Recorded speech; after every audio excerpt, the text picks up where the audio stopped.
రిజర్వేషన్లపైన Telangana CM Revanth Reddy చేసిన వ్యాఖ్యలు ఉపసంహరించుకోవాలని కేంద్ర మంత్రి కిషన్ రెడ్డి డిమాండ్ చేశారు. ఇక ఎలాంటి ఆధారాలు లేకుండా ఫేక్ వీడియోను ఎక్స్లో షేర్ చేయడం ఏంటని ప్రశ్నించారు. వెంటనే క్షమాపణలు చెప్పాలని డిమాండ్ చేశారు. న్యాయ పోరాటం కూడా కొనసాగిస్తామని అన్నారు.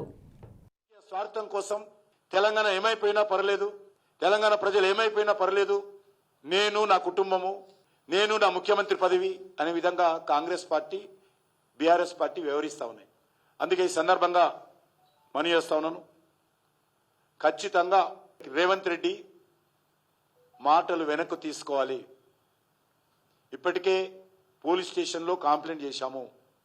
ఒక ముఖ్యమంత్రి స్థాయిలో వ్యక్తి